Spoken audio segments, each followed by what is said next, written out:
Hi guys. So in this video I'll be discussing why it's problematic to stan HYBE as a company. I am making this video because it seems like there are a large number of people who call themselves HYBE stans and praise the company way more than the company deserves to be praised. In this video I'll start off discussing why I think people like them so much, then I'll discuss why I dislike them, and then I'll discuss why it's problematic to stan companies in general. Also, before we begin, I want to say that my intention with this video is not to hate on any of the artists under HYBE. I even stan a few of them myself. It's just the company that I dislike. Now with that out of the way, let's begin. So first I'll be discussing why I think people like HYBE. One of the main reasons is because of the artists under HYBE. They have a lot of popular groups such as BTS, TXT, LE SSERAFIM, New Jeans and 17. I can understand why people who love most or even all of the groups under HYBE would think that they are a good company. I also think that people are attracted to the idea of all of the idols in the company being friendly to each other and them being a family, similar to YG in the second gen. Whether this family is real or just a marketing technique, people love the idea of their faves being friends with each other, so the fact that HYBE capitalize on this makes them appealing to K-pop fans. I also think the creative freedom that the artists under HYBE have is a reason why people like them as a company. This is one of the things I actually like about HYBE. I like the fact that Yeonjin from LE SSERAFIM was allowed to release Idol, and in general the artists are allowed to write and produce if they want to. This makes HYBE more appealing than other companies such as SM, who are known for not allowing some artists to write and produce. However, despite these good things about HYBE, there are a lot more issues which I think makes HYBE a worse company than it seems. So the first reason why I personally dislike HYBE is because of G-Friend's disbandment. If you've been a long-time viewer of this channel, you'll know how much I love G-Friend and how obnoxious I used to be about loving them while they were still a group. G-Friend joined HYBE in July of 2019, and personally I was happy when I first heard about this because I was excited to see the direction that their music would go in, and I thought that this would bring in new fans for them, as HYBE would obviously be a bigger company than Source Music. But of course, I was wrong. I really liked the direction G-Friend's music was going in 2020, but then in May of 2021 they just disbanded suddenly.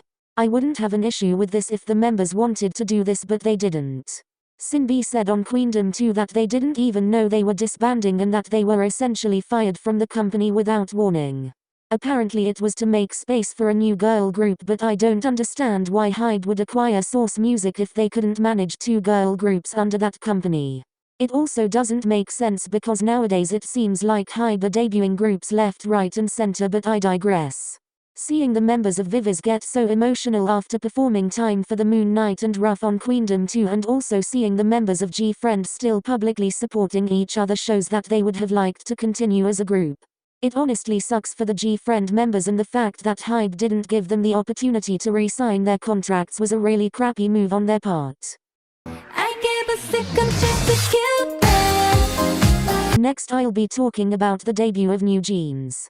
New Jeans debuted last year under Ada Entertainment, which is a sub-label of HYBE. Now before I talk about the controversy, I just want to say that I have nothing against the members of New Jeans. They are obviously just 5 girls living their dream of becoming an idol, and I actually enjoy some of their music. One of the main problems at first was that all of the members of New Jeans apart from Minji were minors when they debuted.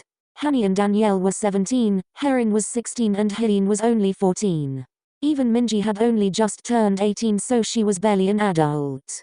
I'm not going to go into their CEO Minutes Heejin's dodgy past in too much detail because I could honestly make an entire video on that. But the fact that she debuted a group which consists almost entirely of minors in such a cutthroat industry is insane to me. Also, the lyrics to Cookie by New Jeans are really strange and definitely not what minors should be singing about. Even if it was misinterpreted like HYBE and Ada tried to claim, I feel like they should have worked harder to make sure the lyrics could not have been misinterpreted when writing a song for literal children. I also don't like how Minutes Heejin describes the members of New Jeans as her friends. I suppose it does mean that they have a comfortable working environment, but at your grown age of 44, you should not be describing teenagers as your friends. Especially if those teenagers are your employees, because there's an obvious power imbalance there. A lot of other K-pop YouTubers have explained the controversy surrounding New Jeans' debut in a lot more detail than I have just now. So I suggest you watch those videos if you don't know a lot about this situation, because they really do explain it well.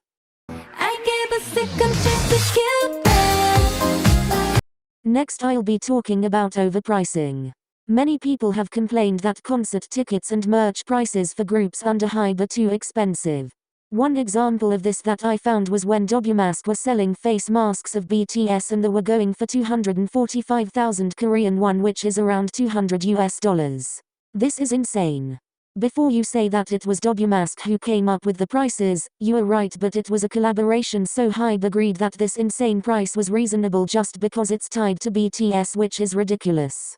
It's also very strange here that they were capitalizing on a literal global pandemic which not only killed millions of people but had a really bad effect on people's mental and physical health. Jin and RM from BTS were also shocked at the high prices of their merch, which you know is a red flag if the artists themselves are publicly showing that they're shocked about it. It's obvious that they're taking advantage of the fact that their groups have such dedicated fan bases and will literally pay whatever they can to get the merch. On one hand you could say that this is a smart business move, but I just see it as greed. How can a company that has all of these popular groups, not to mention one of those groups literally being BTS, the biggest boy group in the world, need to put ridiculously high prices on merch and concert tickets? I also just want to say that I know that HYBE aren't the only company to do this, but since this video is about why HYBE shouldn't be worshipped the way that they are, bringing in other companies or artists outside of HYBE would be a topic for a different conversation. Just because other people do it, that doesn't make it okay. Next I'm going to talk about the Kim Garam situation. Now I know I said in my video defending idols against hate that HYBE wasn't completely to blame for Garam leaving, and I stand by that, but I still do think that there were some parts of this situation where HYBE was to blame. For example, debuting her in Le Sserafim in the first place. This sounds mean, but I feel like they rushed her debut way too much, considering that there were rumors about her even before Le Sserafim debuted.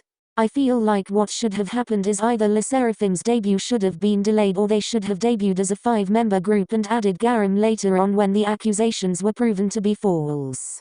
Although I think the former would be better, because if they initially debuted as a 5-member group, it would give people the opportunity to say that they look so much better as a 5-member group, like they did when Garam went on hiatus. Also, added members always get loads of hate, so just delaying their debut would have been better. I understand that this may not have been fair for the other members, but it only took a few months for the accusations to be proven to be false. It might have even been quicker if Garam wasn't in the spotlight so often. I just don't understand why HYBE were in such a rush to debut Le Sserafim. It's not like they are a small company who needed the money. It's like they were hoping that the accusations would die down and Le Sserafim's debut would be a distraction, but obviously that's the complete opposite of what happened.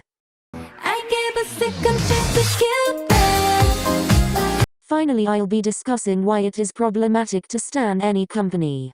I feel like some K-pop fans don't fully understand how corrupt the K-pop industry is. Idols are not seen as humans but are instead seen as products. This is a weird way of putting it, but unfortunately it is true. It's obvious from the way they are treated that they're not seen as real human beings. From their intense training period, insane schedules, and ridiculous diets. It's no wonder so many idols have to go on hiatuses or even end up leaving their groups.